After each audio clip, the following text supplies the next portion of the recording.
धन्ना जाट की कथा में हम लोग सुनते हैं कि उनको सामान्य पत्थर शालिग्राम भगवान के रूप में एक संत दे गए। तो धन्ना जी रोज अपनी माँ से कहते, मैया मुझे चंदन दिलवा दो, मुझे रोली दिलवा दो, मुझे इत्र दिलवा दो, ठाकुर जी की सेवा करनी है। माँ मना करती, नहीं दिलवाती। तो फिर धन्ना जी ने क्या किया, बाहर गए और रोली जैसे दिखने वाले पत्थर लेकर के आए। उनको बढ़िया घिसते हैं और घिसते घिसते लाल रोली बन जाती है। फिर ठाकुर जी के सामने जाके भावना कर देते हैं, ठाकुर जी मुझ पर धन तो इतना नहीं है कि मैं रोली लाऊं, चंदन लाऊं, इसलिए ये रोली जैसा ही रंग है इसका, आप इसको स्वीकार करो। और प्रेम से लेकर के जब पधराते, ठाकुर जी प्रसन्न होते उनके भाव से। भावना में तो व्यस्त है ना, भले ही धन का व्यय ना करता हो। तो माधवेंद्रपुरी दास जी को श्रीनाथ जी ने आज्ञा की कि आप जगन्नाथपुरी जाओ, वहां से कपूर चंदन लेकर के आओ, वो घिस करके लगाओगे तब मुझे सुख मिलेगा। माधवेंद्रपुरी दास जी निकल पड़े। चलते चलते बालासुर पहुंचे, वहीं पर खीर चोरा गोपीनाथ। इनका पहले नाम केवल गोपीनाथ ही था। खीर चोरा तो माधवेंद्रपुरी दास जी के आने के बाद पड़ गया। पहले इनका नाम केवल, और खीर भी नहीं, उनको बोलते क्षीर चोरा। दूध को क्षीर कहा जाता है, इसलिए भगवान किस में विराजते हैं, क्षीर सागर।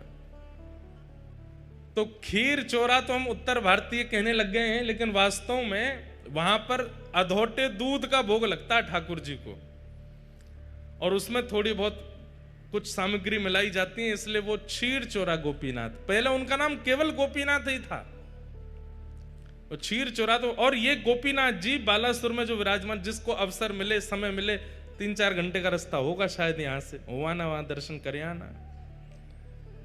हमने आज तक दर्शन नहीं किए, पर हमने क्षीर चोरा गोपीनाथ जी कथा खूब सुनाई है, चित्र में दर्शन किए हैं, वहां का प्रसाद भी पाया है, पर दर्शन का अवसर अभी तक नहीं मिला। ये गोपीनाथ जी, क्षीर चोरा गोपीनाथ, ये गोपीनाथ जी सामान्य नहीं है। ये गोपीनाथ जी का स्वरूप स्वयं श्री राम जी के द्वारा निर्मित किया गया है, ये क्षीर चोरा गोपीनाथ। कैसे? जब प्रभु श्री राम वनवास कर रहे थे, तो कभी कभी लक्ष्मण जी को ज्ञान उपदेश करते थे, सीता जी से बैठ करके कुछ मधुर चर्चाएं करते थे। तो सीता जी बीच बीच में कभी कभी राम जी से बोलती, सब लोग इधर देखो, ध्यान से सुनो।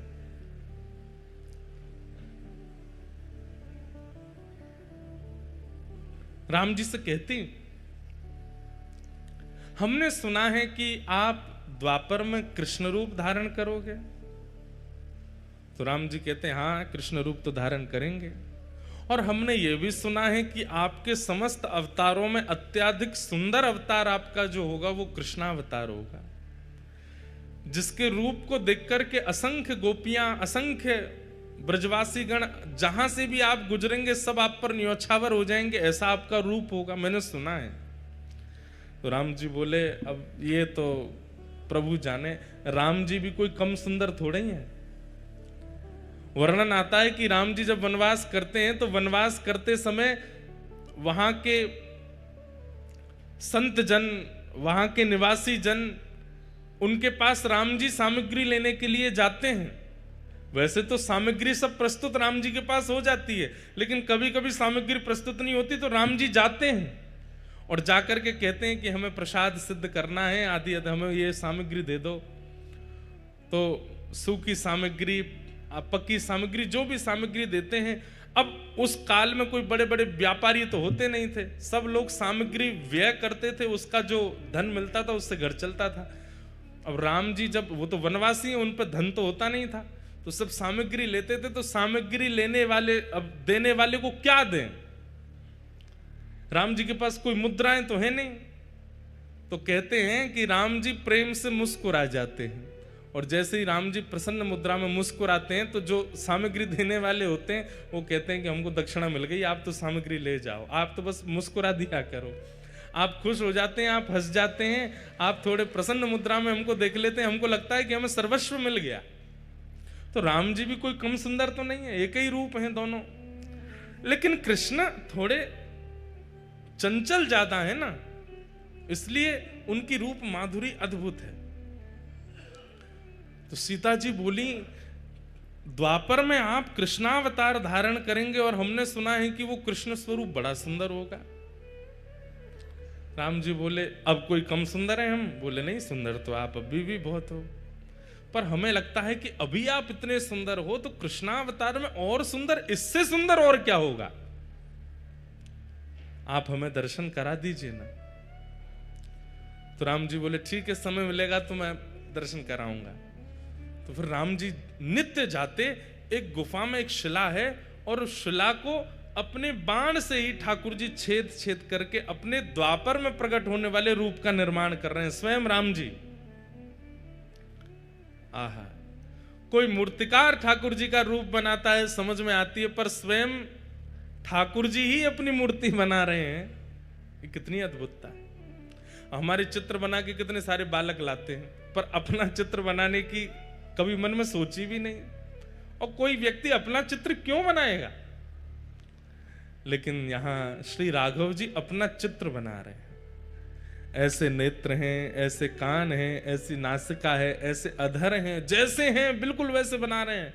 ऐसी ठोड़ी है और बड़ी लगन के साथ अपने सर्वांगीण रूप को निर्माण कर रहे हैं, जो अभी प्रकट हुआ ही नहीं है, द्वापर में होगा। उस रूप को त्रेता में प्रकट कर रहे हैं राघव जी। किस लिए? सीता जी को दर्शन कराना है। और नित्य शाम तक निर्माण करते और फिर घास फूस से ढक करके राम जी चले जाते। सीता जी प्रश्न करके खुद ही भूल गई कि उन्होंने दर्शन की अभिलाषा की है, और वो ये सोचने लगी कि राम जी दोपहर में गायब होते हैं, रात्रि में आते हैं, जाते कहां हैं, और ये पूरा दिन करते क्या हैं। एक दिन सीता जी के मन में आई कि मैं चुप के देखूंगी ये कहां जाते हैं। पीछे पीछे जाकर के देखा तो एक विशेष गुफा में जाते हैं और शाम तक वहीं रहते हैं, फिर आते हैं। तो जैसे एक दिन राम जी सुबह स्नान ध्यान और अपने संध्या वंदन के लिए नदी तट पर गए तो सीता जी पहुंच गई उस गुफा में। और देखूं तो सही क्या है। भीतर जाके देखा तो कुछ नहीं दिखा, एक तरफ घास फूस रखी थी। सीता जी सब जगह खोज खोज के देखी तो घास जैसे ही हटाई, आहा, श्री गोपीनाथ जी ऐसे विराज रहे, त्रिभंग लली श्याम सुंदर। राम जी तो सदैव ऐसे रहते हैं, सीधे खड़े रहते हैं, एक हाथ में धनुष, एक हाथ में बाण और एक हाथ में धनुष, दूसरे हाथ से आशीष, यही मुद्रा रहती है राम जी की।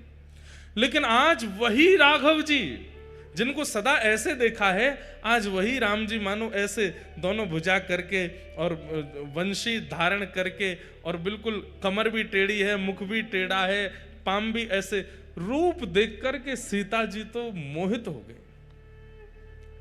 बार बार मन में इच्छा होने लगी कि आलिंगन कर लूं मैं इनका, इतने सुंदर।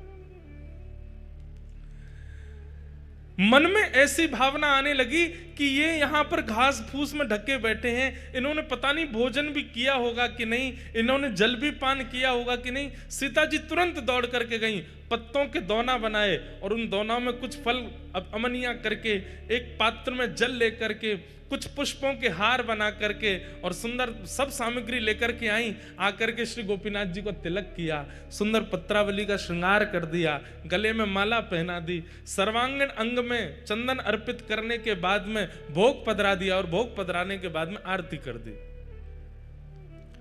इतने में समय हो गया राम जी के आने का। राम जी जैसे ही आए, आकर के देखा कि यहां तो सीता जी नाच रही हैं मगन होकर के गोपीनाथ जी के आगे। राम जी बोले, देवी ये आपने क्या कर दिया? अरे ये देखो कितने सुंदर हैं, हमें तो आपने सारे तीर्थों में सब स्थान देवताओं के दर्शन कराए, इन देवता का दर्शन क्यों नहीं कराया हमको? ये बेचारे घास फूस में ढके रखे थे, हमने इनका भोग लगा दिया, माला पहना दी, चंदन पधरा दिया। राम जी बोले, देवी ये कोई स्थान देवता नहीं थे, तो आपने हमसे जिज्ञासा की थी कि द्वापर के रूप का दर्शन कराओ, तो मैं अपने हाथ से ही अपना रूप बना रहा था, ये मेरे द्वापर का स्वरूप है। सीता जी बोली, ये आपके द्वापर का स्वरूप है? बोले जी यही श्री कृष्ण है। सीता जी तो भाव विह्वल हो गए, बोले कि आप वचन दीजिए। बोले क्या?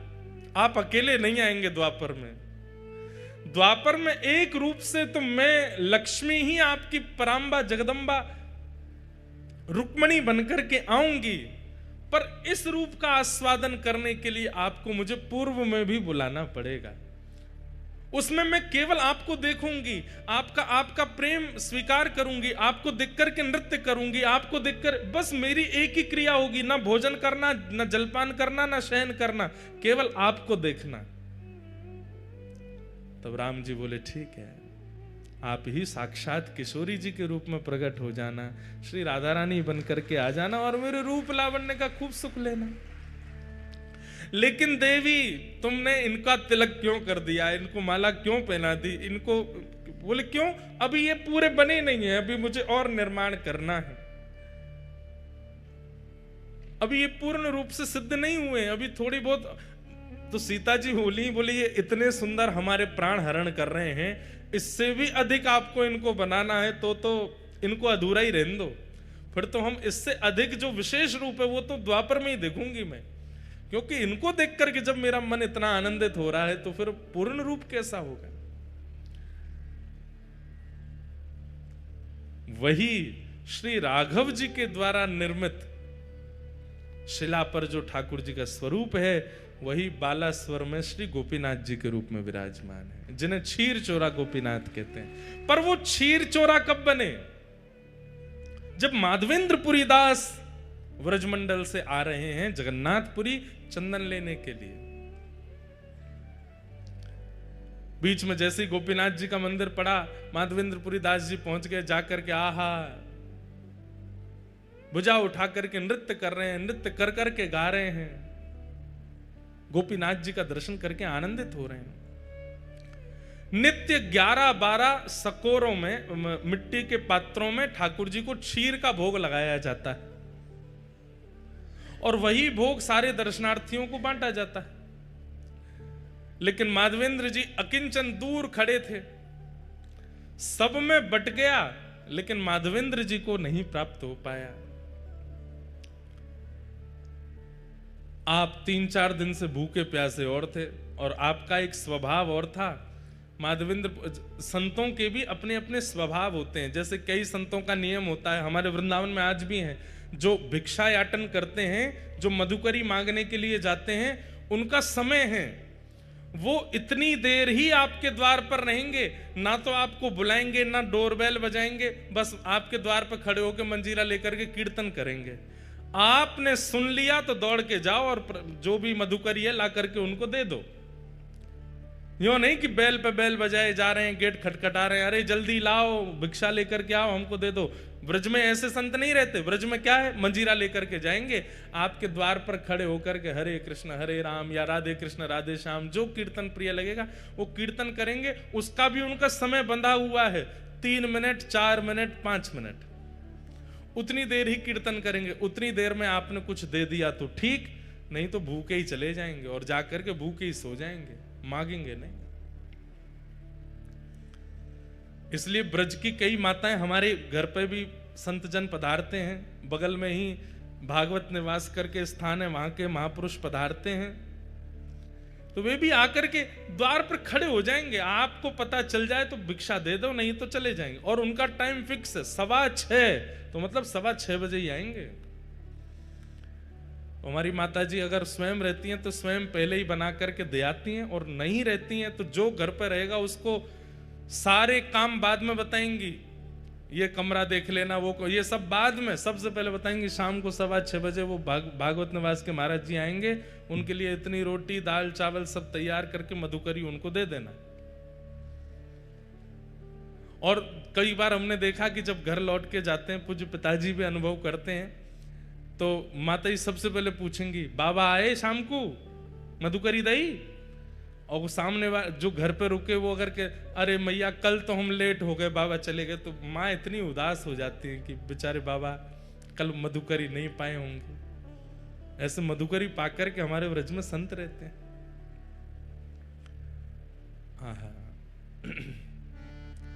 श्री माधवेंद्रपुरी दास जी, उनका नियम है कि वो अयाचक हैं, भूख लगेगी प्यास लगेगी लेकिन मांगेंगे नहीं, कोई स्वयं दे जाए तो छोड़ेंगे नहीं तो पालेंगे।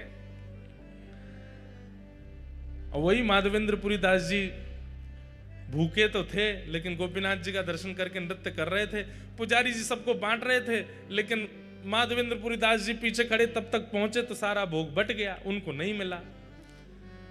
प्रणाम करके दंडवत करके नृत्य करते हुए दूर बाहर जाकर के एक वृक्ष के नीचे माधवेंद्रपुरी दास जी बैठ गए।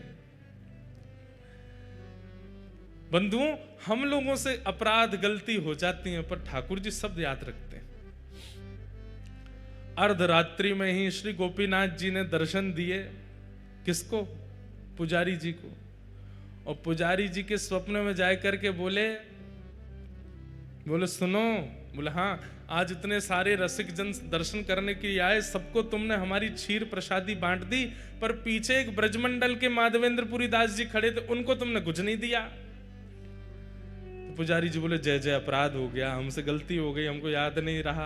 अब तो कल क्षीर बनेगी, रात्रि में भोग लगेगा तब दे दूंगा। अरे बावड़े, वो 5 दिन के भूखे हैं और कल और उनको भूखा रखोगे और रात्रि में जाके क्षीर को भोग दोगे, इतनी प्रतीक्षा वो कैसे करेंगे? तो प्रभु आप ही बताओ क्या करें फिर? दोपहर में राजभोग का प्रसाद दे देंगे, मंगला भोग का बोले वो सब नहीं, जो हमारे क्षीर भोग प्रसाद में सुख है वो राजभोग और मंगला में नहीं है, वही देना था उनको। पुजारी जी कान पकड़ने लगे, बोले आज तो अपराध हो गया, क्षमा करो। ठाकुर जी बोले नहीं, अभी उठो, स्नान करो, मंदिर खोलो और भीतर जाओ, वहां से क्षीर भोग लाओ। बोले क्षीर भोग तो सबरो बट गयो, कुछ बचा ही नहीं है, कहां से लाऊं? बोले मंदिर में आके देखो तो सही, एक पात्र रखा है। स्नान ध्यान करके मंदिर में जा करके देखा तो महाराज वहां पर कोई पात्र दिखा नहीं। पुनः नेत्र बंद करके ठाकुर जी से कहे कहां है पात्र, आज्ञा तो करो। बोले हमको पता था कि तुम सब में बांट दोगे, माधवेंद्र जी को छोड़ दोगे, इसलिए हमने पहले ही एक सकोरा उठा के अपनी जेब में रख लिया है, हमारी जेब टटोलो। जैसे ही पुजारी जी ने ठाकुर जी की जेब देखी तो एक जेब में सकोरा धरा था खीर का। निकालते ही पुजारी जी के नेत्र सचल हो गए। बोले आप गोपीनाथ नहीं हो, आप चित चोरा गोपीनाथ नहीं हो, आप माखन चोरा गोपीनाथ नहीं हो, आप तो क्षीर चोरा गोपीनाथ हो। अपने भक्त को देने के लिए चोरी करते हो। ठाकुर जी बोले अब विलंब नहीं करो, मेरा पेट मेरे सामने भोग पधराने से नहीं भरता है। मेरे सामने पधराई हुई वस्तु जब मेरे भक्तों को पवाई जाती है तब मुझे शांति मिलती है, तब मुझे आनंद मिलता है। जब तक माधवेंद्र जी को प्रसाद नहीं मिलेगा मुझे नींद नहीं आएगी। जल्दी जाओ पवा दो। पुजारी जी दौड़े गए। रात्रि के 2-3 बजे होंगे, तब घड़ी तो नहीं थी पर अर्धरात्रि हो रही थी और माधवेंद्र जी नेत्रों से अश्रु प्रवाह एक वृक्ष के नीचे बैठे। पुजारी जी दौड़ करके गए और जाकर के कहा माधवेंद्रपुरी दास आप ही हैं क्या? माधवेंद्र जी बोले आपको हमारा नाम कैसे पता? बोले भैया किसी का परिचय सेठ कराते हैं, किसी का परिचय नगरवासी कराते हैं, पर आपका परिचय तो स्वयं श्री गोपीनाथ जी ने दिया है, स्वयं ठाकुर जी ने आपका नाम बताया है।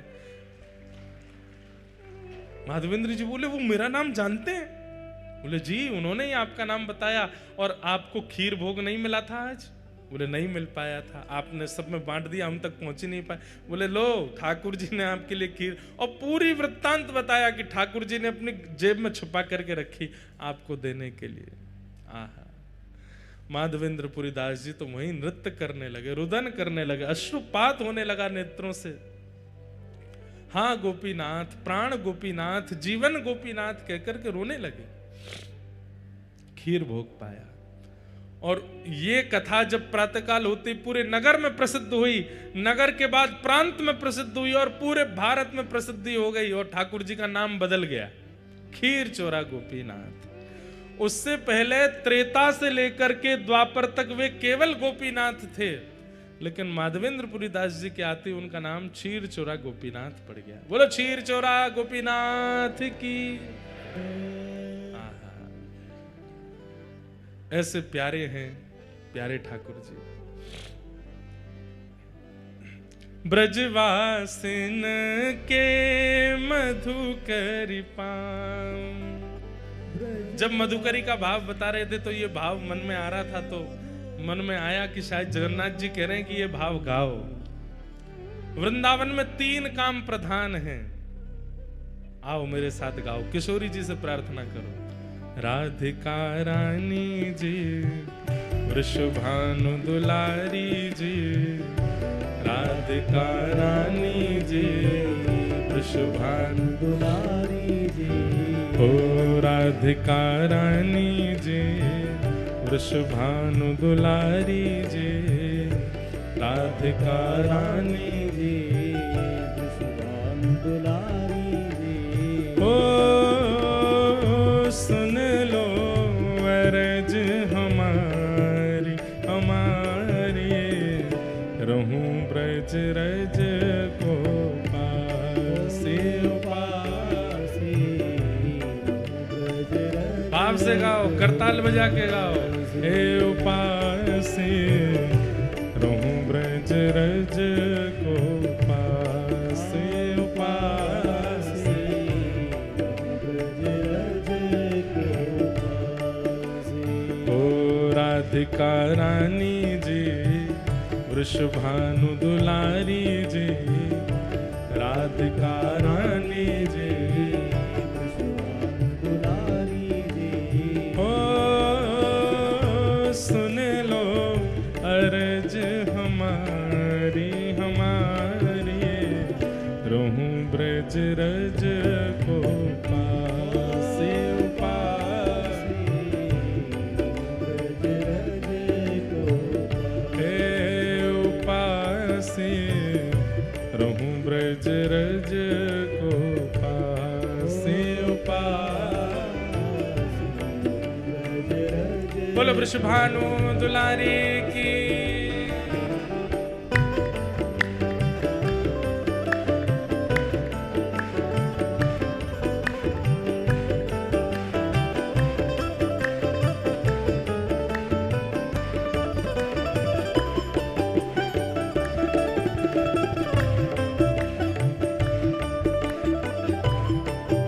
श्री जगन्नाथ महाप्रभु की।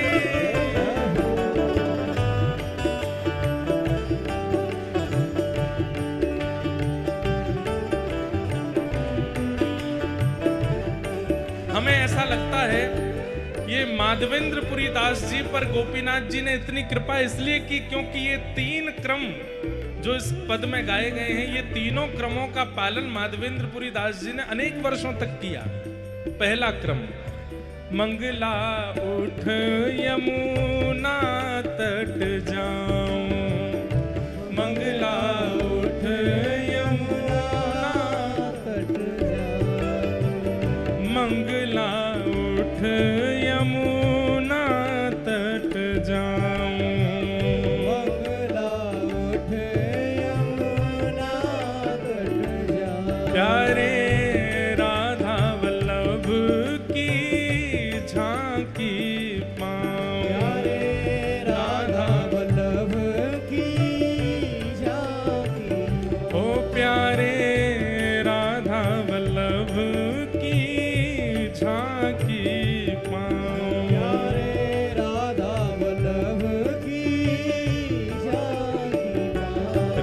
अभिलाषी जी, राधिका रानी जी, कृपा अभिलाषी जी, राधिका रानी जी।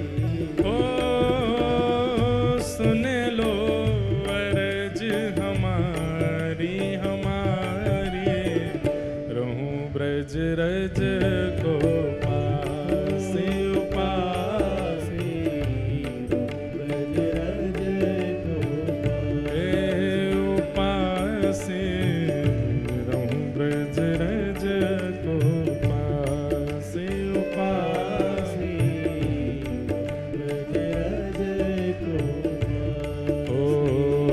राधिका रानी जी, वृषभानु दुलारी जी, राधिका रानी जी, वृषभानु दुलारी जी। ओ कीरत सुत प्यारी जी, बरसाने वारी जी, कीरत सुत प्यारी जी, बरसाने वारी जी। ओ सुन लो अरज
पहला नियम है मंगला में उठिए, उठ करके यमुना जी जाइए।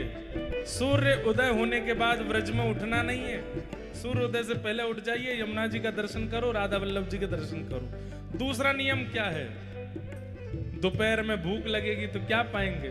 ब्रजवासिन के मधुकरी पाऊं, ब्रजवासिन के मधुकरी पाऊं, ओ ब्रजवासिन के मधुकरी पाऊं, ब्रजवासिन के मधुकरी पाऊं। प्यारे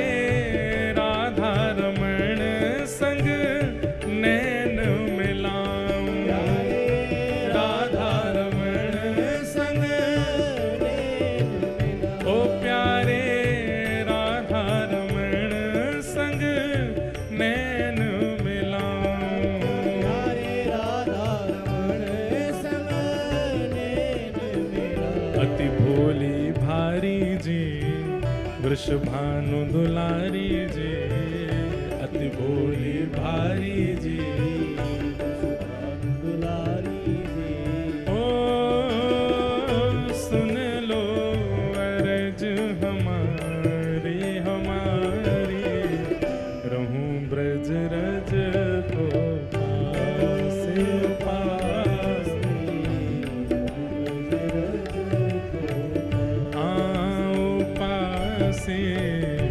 रहूं ब्रज रज को पास पास। गाओ करताल बजा के, ओ राधिका रानी जी, वृषभानु दुलारी जी, राधिका रानी जी, वृषभानु दुलारी जी। ओ सुन लो अर्ज हमारी हमारी, रहूं ब्रज रज को उपासे उपासे, ब्रज रज को उपासे, रहूं ब्रज रज को उपासे। अच्छा, आपको एक बात बताएं, ये पद हमने लिखा था गोवा में। कहाँ लिखा था? गोवा। जहां जाकर के दुनिया उल्टे सीधे काम करती है, वहां पे भैया कमल तो कीचड़ में ही खिलता है ना।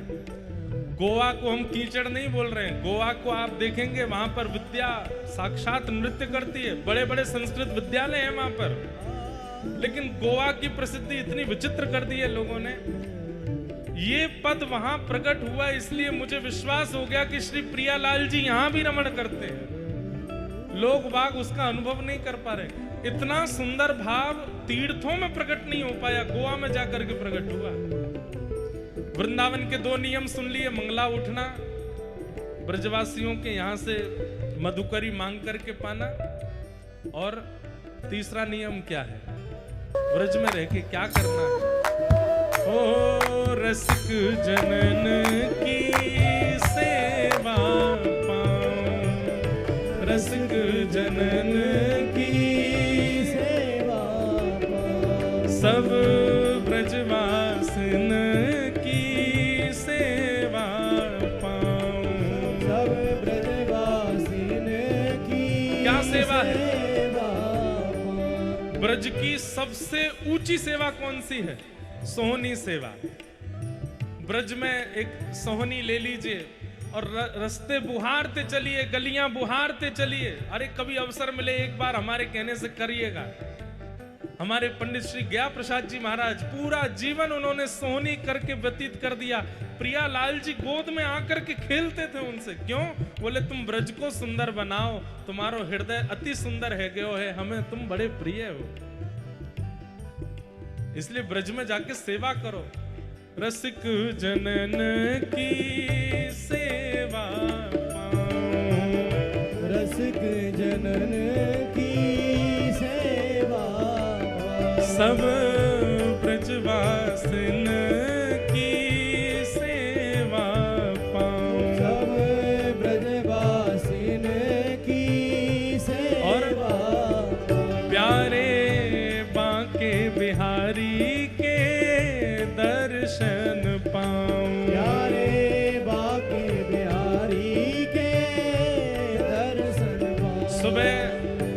मंगला करनी राधा वल्लभ जी में, राजभोग करने राधा रमण जी में, और शयन करवे ते पहले जानो बिहारी जी। 3 दर्शन करने हैं। हाँ बांके बिहारी के दर्शन पाऊं, प्यारे बांके बिहारी के दर्शन पाऊं। कृपा अभिलाषी जी कीरत सुत प्यारी जी, कृपा अभिलाषी जी कीरत सुत प्यारी जी। ओ हरिदास दुलारी जी हरिवंश प्यारी जी, हरिदास दुलारी जी हरिवंश प्यारी जी। ओ सुन लो अर्ज हमारी हमारी, रहूं ब्रज रज को पासे पासे, ब्रज रज को पासे, रहूं ब्रज रज को पासे पासे, ब्रज रज को। ओ राधिका रानी जी वृषभानु दुलारी जी, राधिका रानी जी वृषभानु दुलारी जी। अति भोली भारी जी प्रिय रमण बिहारी जी, अति भोली भारी जी प्रिय रमण बिहारी जी। ओ सुन लो अर्ज हमारी हमारी, रहूं ब्रज रज को पासे पासे, ब्रज रज को हे पासे, रहूं ब्रज रज को पासे पासे। और ब्रज रज क्योंकि हमारे सबरे पद गिरधर लाल जी लिखवाते हैं, इसलिए अंतिम पंक्ति में लाल जी को प्रणाम।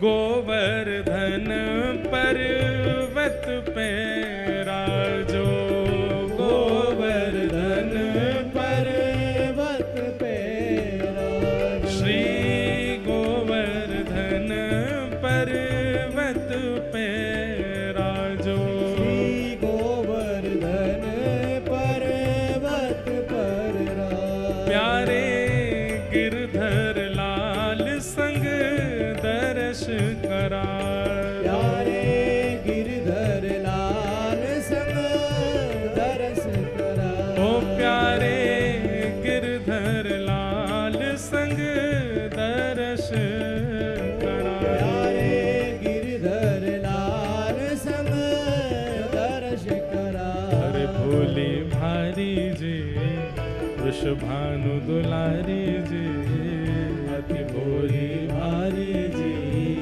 वृषभानु दुलारी जी। ओ सुन लो अर्ज हमारी हमारी, रहूं ब्रज रज को पासे पासे, ब्रज रज को पासे। हाँ पासे, रहूं ब्रज रज को पासे पासे, ब्रज रज को। मन भूल मत जइयो राधा रानी के चरण, मन भूल मत जइयो राधा रानी के चरण। मन भूल मत जइयो श्यामा प्यारी के चरण, भूल मत जइयो श्यामा प्यारी के चरण। ओ राधा रानी के चरण महारानी के चरण, राधा रानी के चरण महारानी के चरण। राधा रानी के चरण महारानी के चरण, राधा रानी के चरण महारानी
वृषभानु की किशोरी सुन गैया हूते भोरी। वृषभानु की किशोरी सुन गैया हूते भोरी। वृषभानु की किशोरी सुन गैया हूते भोरी। वृषभानु की किशोरी सुन गैया हूते आज भोरी। देखो श्री जगन्नाथ जी कौन है? ब्रजवासी और किशोरी जी के प्रेम में विगलित हो गए जब ठाकुर जी, तभी तो जगन्नाथ जी बने। आज उन्हीं महाप्रभु जगन्नाथ जी ने जैसे सुनी राधा नाम गायो जा रहा पंडाल में, तो अपने नरसिंह भाई जी को भेजा। यही ठाकुर जी की ध्वजा परिवर्तन करते हैं। और कल रात में जो महादीप का दर्शन हो रहा था वो भी आपके द्वारा ही ऊपर महादीप हो रही थी। और हमें जगन्नाथ जी की सुंदर सुंदर चर्चाएं सुनाने वाले सौम्या जी, ठाकुर महाप्रभु जगन्नाथ जी के स्कंद पुराण में या यहाँ के जितने भी महात्मा हैं यही हमको सुनाते हैं। आप दोनों हमारे सखा हैं, पधारे हैं। पर हम तो यही मानेंगे कि राधा नाम सुनकर के जगन्नाथ जी दौड़े चले आए, अपनी ध्वजा जी भेजी हैं। वृषभानु की किशोरी सुनी गैया हूते भोरी। वृषभानु की किशोरी सुन गैया हूते भोरी। प्रीत जान के हूँ थोड़ी तो है राखेगी शरण। प्रीत जान के हूँ थोड़ी मेरे मन भूल मत जइयो राधा रानी के चरण।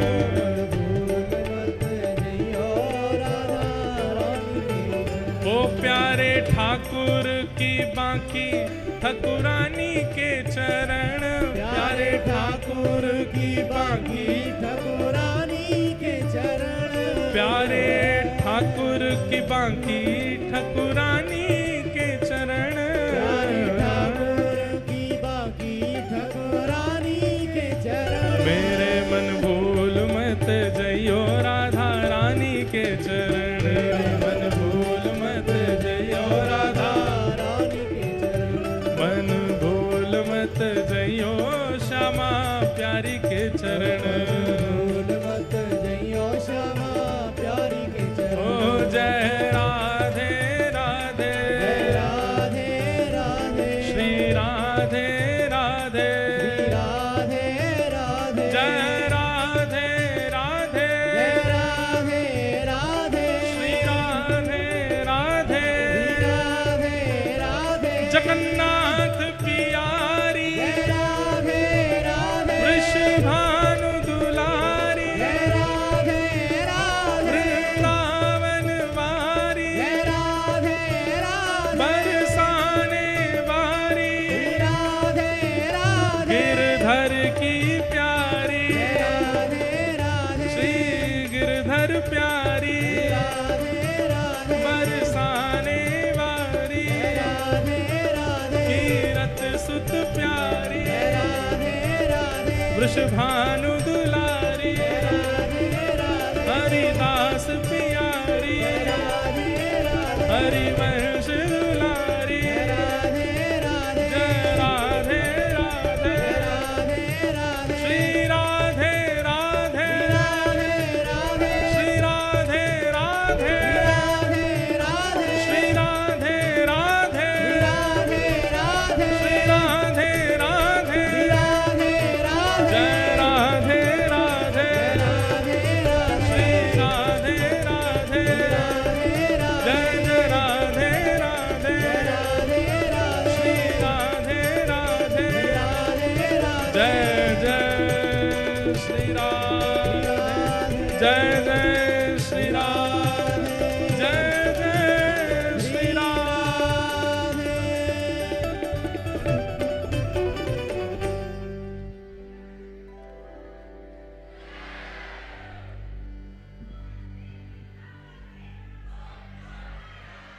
वाह। गोवर्धन पर्वत पे राजो गोवर्धन गोवर्धन पर्वत पर राज प्यारे गिरधर लाल संग दर्श करा दो। प्यारे गिरधर लाल संग दर्श करा दो। इतनी अर्ज हमारी जी, सुनो भोरी भारी जी, इतनी अर्ज हमारी जी, सुनो भोरी भारी जी। हो सुन लो अर्ज हमारी हमारी, रहूं ब्रज रज को पासे पासे, रहूं ब्रज रज को तो पासे। माधवेंद्रपुरी दास जी को श्रीनाथ जी ने भेजा है, जाओ जाकर के जगन्नाथपुरी से चंदन लेकर के आओ। और तभी जब सुनिए सब लोग ध्यान से इधर देखो, माधवेंद्रपुरी दास जी जब यहां से कपूर चंदन लेकर के गए, घिस करके श्रीनाथ जी को अर्पित करवाया और बोले फिर अकेले श्रीनाथ जी को ही क्यों लगा मैं, तो फिर गोपीनाथ जी वृंदावन में, गोविंद देव जी, मदन मोहन जी, राधा रमन जी, सब जगह वो चंदन वितरण किया। और तब से आज तक हमारे सब श्री कृष्ण तीर्थों में चंदन यात्रा होती है, चंदन उत्सव होता है। अक्षय तृतीया को ठाकुर जी को चंदन पधराया जाता है। उसके शास्त्रीय प्रमाण, वैदिक प्रमाण, पौराणिक प्रमाण भी हैं, और एक भावना का प्रमाण यह भी है कि चंदन यात्रा जो है ये सबसे प्रथम उत्सव है साल का। चैत्र में हमारी नए साल का प्रारंभ होता है, सबसे पहला उत्सव अक्षय तृतीया आती है। और उस अक्षय तृतीया में महाप्रभु जगन्नाथ जी अपने सारे मंदिरों में चंदन भेजते हैं, चंदन लगाते हैं अपने ही स्वरूपों को। बड़ी बड़ी भावना है। तो इस प्रकार हमारे श्रीनाथ जी और जगन्नाथ जी, वैसे सबरे ठाकुर इंटरकनेक्टेड हैं। अब आपको पता है जगन्नाथ भगवान का प्रादुर्भाव कहां हुआ?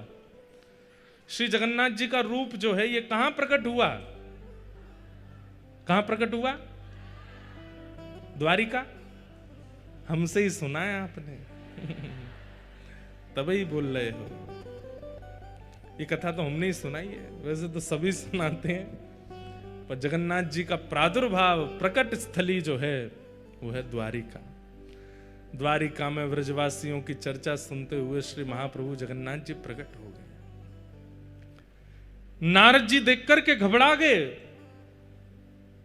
बंधुओं, बहुत रोया होना व्यक्ति, कोई व्यक्ति बहुत रोया हो, भगवान करे कोई ना रोवे, लेकिन कोई व्यक्ति बहुत रोया हो, दिन रात रोया हो, उस व्यक्ति की आंखें अलग ही दिख जाती हैं। ध्यान से सुनिएगा, अतिशय रुदन करने वाले व्यक्ति के पलकों के पास दोनों तरफ ऊपर नीचे आपको लालिमा का दर्शन होगा, लाल लाल हो जाते हैं। बाहर की ये जो पलक हैं ये भी लाल पड़ जाती हैं, और जितने उसके सामान्य नेत्र खुलते हैं उससे थोड़े अधिक नेत्र खुल जाते हैं। महाप्रभु जगन्नाथ जी को देखो, जगन्नाथ जी के जो ये भाव है ये पूरा लाल है और नेत्र पूरे खुले हुए हैं। ये प्रेम विगलित ठाकुर जी हैं। व्रजवासी और किशोरी जी के प्रेम में इतना रुदन किया ठाकुर जी ने कि जगन्नाथ बन गए। नारद जी महाराज घबरा गए और घबरा करके बोले, प्रभु ये ऐसा स्वरूप आपका, इसको तुरंत अंतर ध्यान कीजिए, हम देख नहीं पा रहे हैं आपके स्वरूप को, आपके हाथ नहीं है, पैर नहीं है, मुख नहीं है। महाप्रभु जगन्नाथ जी बोले, नहीं, अब तो ये स्वरूप प्रतिष्ठित होगा और पूरे विश्व को बताने के लिए कि प्रेम की अवस्था मुझे कितनी प्रिय है, प्रेम मुझे कितना प्रिय है, ये सबको बताने के लिए अब ये स्वरूप प्रतिष्ठित होकर विराजमान होगा। और चारों धामों में, चारों तीर्थों में, कलयुग में सबसे ज्यादा प्रधानता इसी रूप की होगी। कलिकाल में इसी रूप से मैं विराजूंगा, यही मेरा मूल रूप होगा। बोले कहां जाएंगे? बोले इंद्रद्युम्न राजा और गुंडीचा ने मेरी तपस्या की है, उन्होंने कहा है कि आप हमारे यहां आइए, उन्हीं के यहां मैं जाऊंगा। और ठाकुर जी जगन्नाथ रूप धारण करके यहां पधारे। जन्माद्यस्य तोन्वयादितरतः चार्थे स्वविज्ञस्वराट तेने ब्रह्म हृदय आदि कवये मुह्यन्ति विशन्ति यत्सूरयः तेजो वारि मृदां यथा विनिमयो यत्र त्रिसर्गो मृषा धाम्ना स्वेन सदा निरस्तकुहकं सत्यं परं धीमहि धर्मप्रोजितकैतवोऽत्र परमो निर्मत्सराणां सताम् वैद्यं वास्तवमत्र वस्तु शिवदं तापत्रयोन्मूलनम् श्रीमद्भागवते महामुनिकृते किं वा परैरीश्वर सद्यो हृद्यवरुध्यते त्रिकृतभिः शुश्रूषुभिस्तत्क्षणात् निगम कल्पतरोर्गलितं फलं सुखमुखादमृतद्रवसंयुतं पिबत भागवतं रसमालयं मुहुर्हो रसिका भुवि भावुकाः। श्रीमद् भागवत जी के 3 मंगलाचरण के श्लोक हैं। सबसे पहले श्लोक में सत्य का ध्यान करते हुए प्रणाम करते हैं, सत्यम परम धीमहि। और सत्य को नहीं, परम सत्य को वंदन किया गया है। महाप्रभु जगन्नाथ जी परम सत्य हैं। कल मैंने बताया ना, सच्चिदानंद रूप, तीनों रूपों का दर्शन यदि आपको करना है तो महाप्रभु जगन्नाथ जी में करो। ये सत्य है, ये चैतन्य है और ये आनंद है। पर यहां जो परम सत्य कहा जा रहा है वो कौन है? वो तो महाप्रभु जगन्नाथ है, परम सत्य है।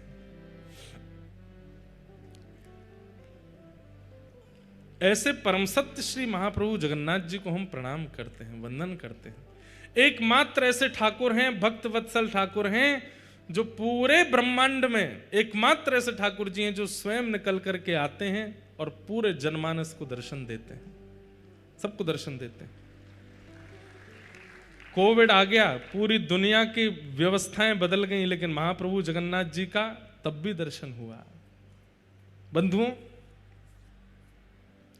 5 प्रकार के अवतार होते हैं। पहले अवतार, वैसे तो 24 अवतार आदि सब हैं, पर भगवान 5 प्रकार से आते हैं। ठाकुर जी का पहला अवतार है परावतार। परावतार का मतलब होता है सर्वव्यापकता। परावतार, इस माइक में भी ठाकुर जी हैं, इस वायु में भी ठाकुर जी हैं, इस पंडाल में भी ठाकुर जी हैं, इन सामने आर्टिफिशियल इन पुष्पों में भी ठाकुर जी हैं, माइक में भी ठाकुर जी हैं, आप में भी ठाकुर जी हैं, हम में भी ठाकुर जी हैं। एक बात कहें, ये परा अवतार जो है इसको पूरी दुनिया मानती है, चाहे वो ईसाई हो, चाहे वो मुस्लिम हो, चाहे वो कोई भी हो। परा अवतार ठाकुर जी का सब मानते हैं। ईसाई भी मानते हैं, मुस्लिम भी मानते हैं, बौद्ध भी मानते हैं, सब मानते हैं क्या? भगवान सब जगह है। परा अवतार की व्याख्या और कहीं थी ही नहीं, केवल सनातन धर्म में थी कि परा अवतार भगवान सर्वव्यापक है। ईश्वरः सर्वभूतानां हृदय से अर्जुन तिष्ठति। ईश्वर सभी प्राणी मात्र में विराजमान है, सभी जड़ चेतन में विराजमान है। हमारी हिंदू वैदिक सनातन धर्म की तो कैसी, अभी हमने कथा प्रारंभ की तो हमने क्या कहा था कि ठाकुर जी केवल मंदिर में हैं, ऐसा मत मानिए। आप श्री जगन्नाथपुरी में विराज रहे हैं, यहाँ की पृथ्वी का दर्शन कर रहे हैं, समुद्र का दर्शन कर रहे हैं, आकाश का दर्शन कर रहे हैं, सूर्य का दर्शन कर रहे हैं, जगन्नाथपुरी में खड़े होकर के, तो आपकी दृष्टि जो देख रही है सब जगन्नाथ हैं। ये ठाकुर जी का परावतार, सर्वव्यापकता। लेकिन सर्वव्यापकता से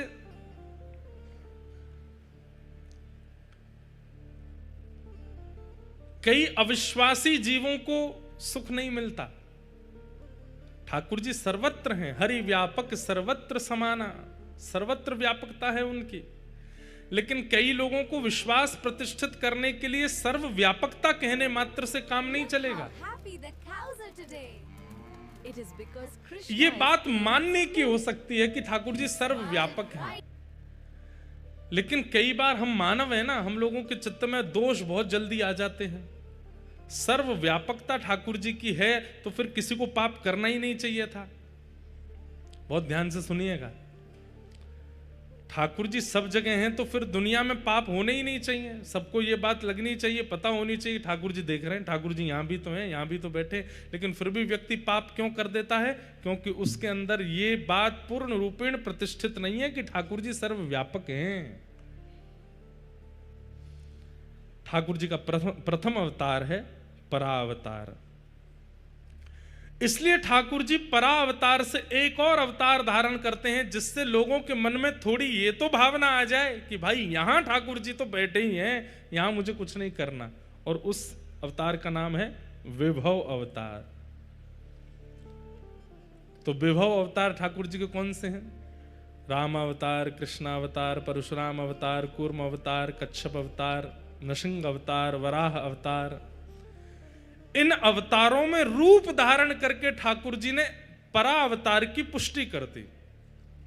अच्छा, तुम नहीं मानते सब जगह भगवान है, तो लो मैं खंभ से प्रकट होकर के दिखा देता हूं कि मैं यहां भी हूं। तुम सब जगह मेरी व्यापकता नहीं मानते, तो लो मैं कछुए में आकर के तुम्हें बता दूंगा कि इसमें भी मैं हूं। तुम सब जगह मेरी व्यापकता नहीं मानते, तो अत्यंत जिसको अलग माना जाता है, जिसको कोई छूता भी नहीं है, ऐसे वराह के रूप में भगवान प्रकट हो गए। बोले लो तुम जिसको छूते तक नहीं हो उसमें भी मैं हूं। ठाकुर जी ने विभव अवतार धारण कर लिया। परावतार सब जगह भगवान, परा में विभव बन करके ठाकुर जी सब जगह प्रकट होने लगे। लोगों के अंदर और विश्वास बढ़ने लगा। लेकिन विश्वास कहां तक सीमित रह गया? अयोध्या में राम जी हैं, वृंदावन में कृष्ण हैं, जगन्नाथपुरी उड़ीसा में जगन्नाथ हैं, द्वारिका में द्वारिकाधीश हैं, दक्षिण में रंगनाथ हैं, तब भी सर्वव्यापकता नहीं हो रही थी।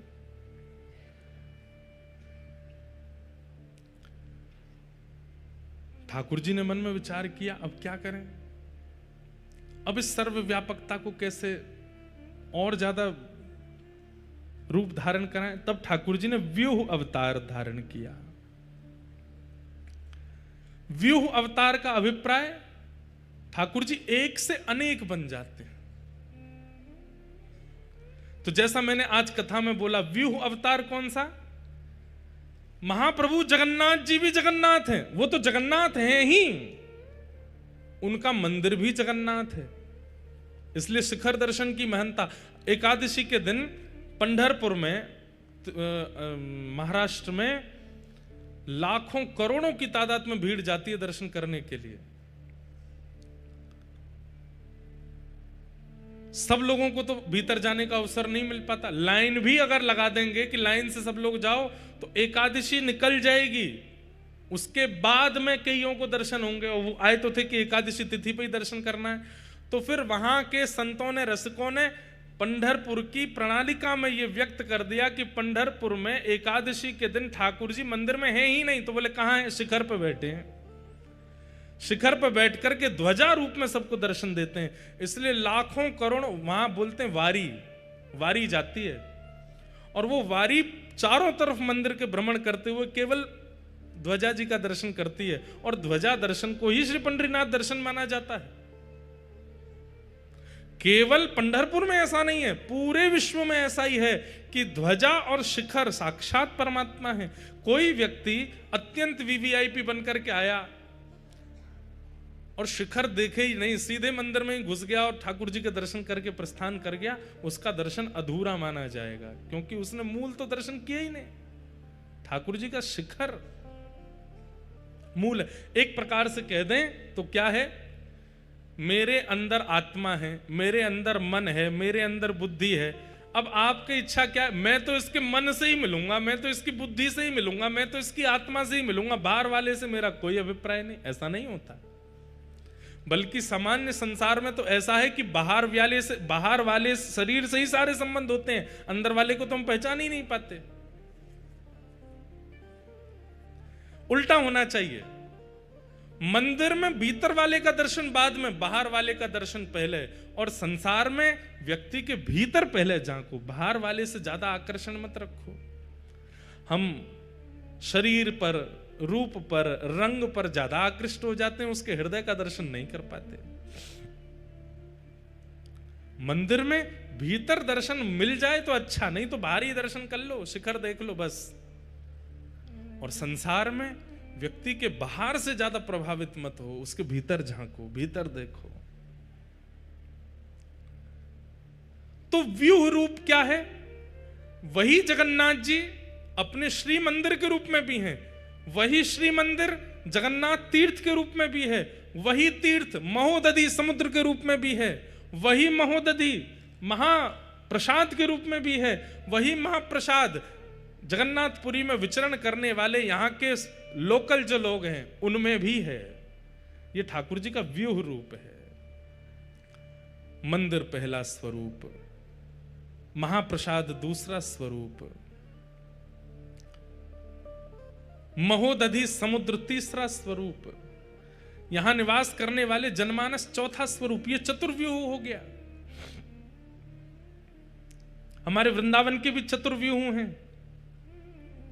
सबसे पहला रज, पहला चतुर्व्यूह। दूसरा चतुर्व्यूह श्री यमुना जी। तीसरा चतुर्व्यूह वहां के वृक्षवल्लरी, कुंज निकुंज। और चौथा ब्रजवासी। अगर कोई ब्रजवासी अंक में भर लेवे तो यूं ही मानना चाहिए कि राधा रमण जी ने अंक में भरो है। कोई ब्रजवासी दिख जाए तो यूं ही सोचना चाहिए श्री राधा वल्लभ जी दिख गए हैं।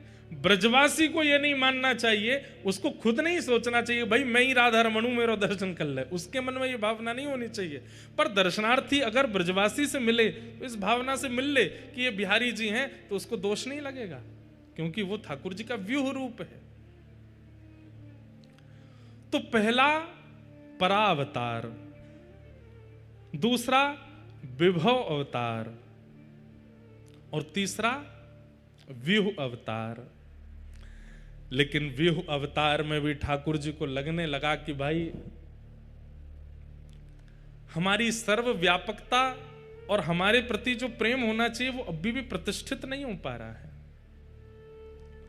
तब ठाकुर जी ने पांचवा अवतार धारण किया, जिसका नाम है अर्चावतार। क्या नाम है? अर्चावतार। मेरे अर्चावतार कौन है? प्यारे गिरधर लाल जी। आपके अर्चावतार कौन है? आपके गोपाल जी। आपके अर्चावतार कौन है? आपके मंदिर में विराजमान ठाकुर जी।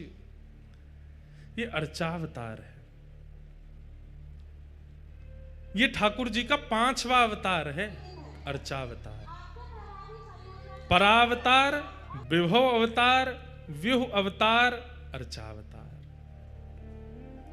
और इस अर्चावतार में एक अवतार रह गया, अंतर्यामी अवतार। चौथा अवतार अंतर्यामी अवतार। अंतर्यामी अवतार मतलब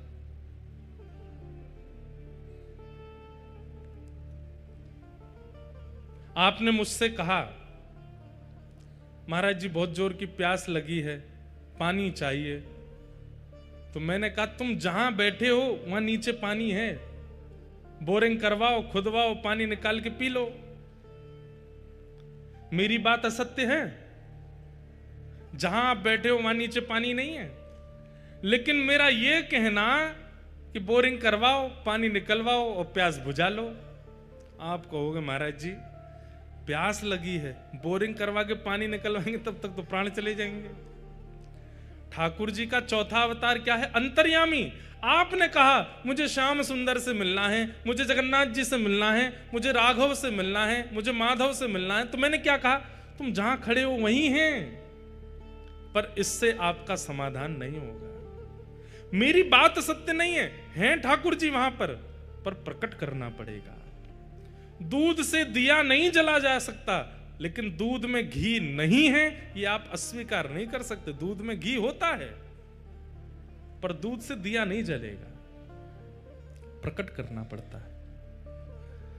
तो चौथा अवतार भगवान का अंतर्यामी अवतार है।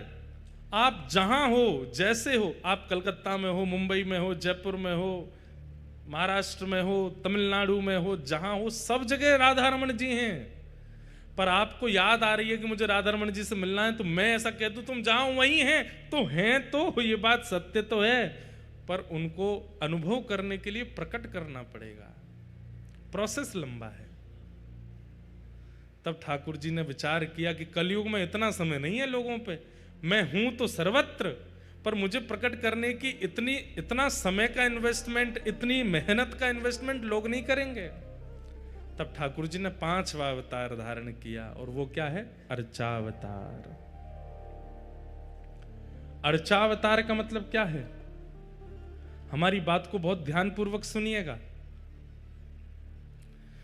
जितनी योग्यता, जितनी श्रेष्ठता, जितनी प्रतिष्ठा, जितनी विशेषता महाप्रभु जगन्नाथ जी की है, उससे किंचित भी कम नहीं है आपके घर में विराजमान ठाकुर जी की। दोनों समान हैं।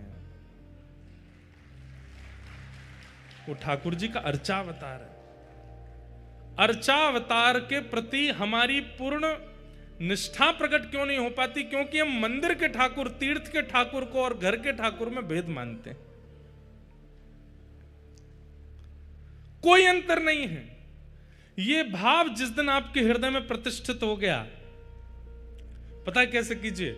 नित्य सुबह उठने के बाद, स्नान ध्यान करने के बाद जब अपने ठाकुर जी का पर्दा खोलने के लिए जाओ, तो उस समय ये भावना मत रखो अपने गोपाल जी को उठाना है, आज वो वाली पोशाक पहनानी है, आज ये वाला भोग लगाना है, आज ऐसे आरती कर। नहीं, क्या भावना रखो? बहुत दिन हो गए हम द्वारिकापुरी नहीं गए हैं, तो आज स्नान करते करते ही मन में चिंतन कर लो, जब द्वारिका गए थे तब द्वारिका का कैसा मौसम था, उस मौसम का आवाहन कर लो। द्वारिका में कैसा समुद्र है, उस समुद्र का आवाहन कर लो। द्वारिकाधीश जी का मंदिर का शिखर कैसा, उसका आवाहन कर लो स्नान करते करते ही। द्वारिकाधीश के लोग कैसे हैं, वहां के लोगों की श्रृंगार कैसा है, वहां के लोगों की बोली चाली कैसी है, केम छो, मजामा छो, गुजराती बोल रहे हैं सबरे। मन में सारी भावनाएं प्रकट कर लो, और फिर अपने मंदिर में जाते समय यही भावना रखो, साक्षात द्वारिकाधीश का दर्शन कर रहे हैं। कपाट खोलते ही जय द्वारिकाधीश कहकर के प्रणाम करो। आपके ठाकुर जी का दर्शन और प्रणाम श्री द्वारिकाधीश जी के दर्शन से किंचित कम नहीं होगा, ठीक उतना ही फल मिलेगा जितना द्वारिकाधीश जी के दर्शन में मिलता है। अगले दिन, कल तो द्वारिका हुआ है, आज कहां जाएं? बोले आज जगन्नाथपुरी चल रहे हैं। और सुबह स्नान करते करते ही आवाहन कर लीजिए, महोदधि समुद्र नारायण भगवान हैं, नील चक्र पर सुंदर पीत ध्वजा जी रोहण हो रही हैं, सुंदर ठाकुर जी का मधुर मंदिर है, सिंह द्वार है, सिंह द्वार पर पतित पावन भगवान विराजमान हैं, सुंदर सीढ़ियां चढ़ के हम ऊपर जा रहे हैं। आहा, दालमा, आनंद बाजार में से सुंदर महाप्रसाद की दालमा की सुगंधी आ रही है। हरि हरि बोलो, हरि हरि बोलो कह करके सब उड़िया भक्त मटक मटक के नाच रहे हैं। आवाहन करते हुए जाओ और अपना वस्त्र आदि पहनते हुए ये विचार कर लो हम मंदिर में आ गए हैं। और जैसे ही गरुण स्तंभ के पीछे गए हैं, नेत्र उठा करके देखा है, तुरंत अपने मंदिर के ठाकुर जी का कपाट खोलो, महाप्रभु जगन्नाथ की जय हो, श्री जगन्नाथ महाप्रभु की जय हो। अपने घर के ठाकुर जी को ही इस भाव से प्रणाम करने मात्र से जगन्नाथ यात्रा का फल मिल जाएगा।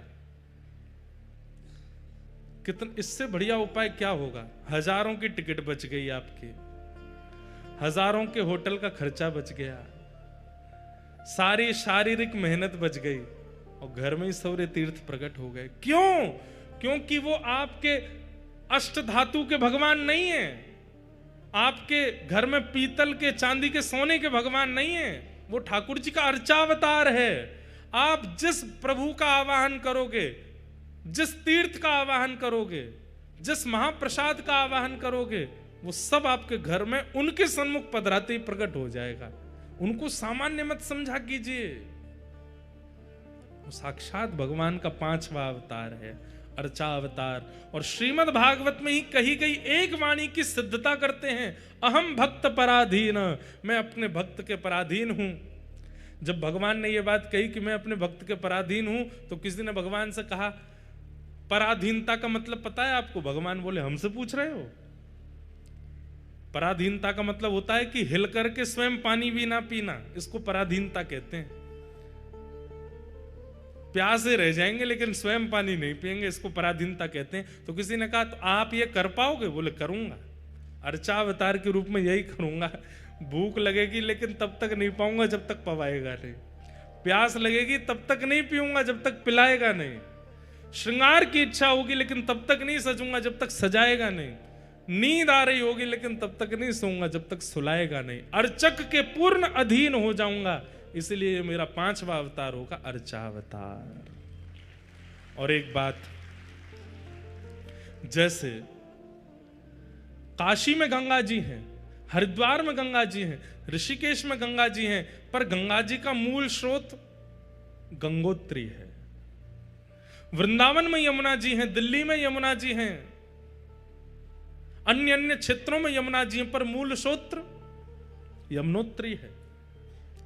ऐसे ही आपके घर लड्डू गोपाल हैं, आपके घर त्रिभंग ललित ठाकुर जी हैं, मेरे पास श्रीनाथ जी हैं, पर इन समस्त ठाकुरों के मूल स्रोत अर्चावतार, सबसे विशेष अर्चावतार कौन से हैं? बोले महाप्रभु जगन्नाथ जी, ये अर्चावतार है। ये सारे हमारे घर के ठाकुरों के एक बात कह दें तो मूल स्रोत हैं जगन्नाथ जी। वैसे इनका नाम क्या है? जगन्नाथ, पूरे विश्व के नाथ। लेकिन रथ पे बैठना हो तो खुद चल के नहीं आते।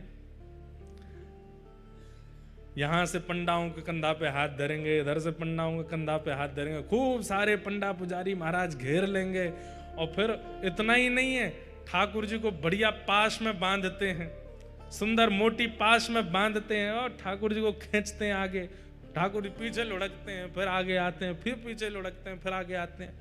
हमने तो प्रत्यक्ष देखा जब अभी बाहुड़ा यात्रा में आए,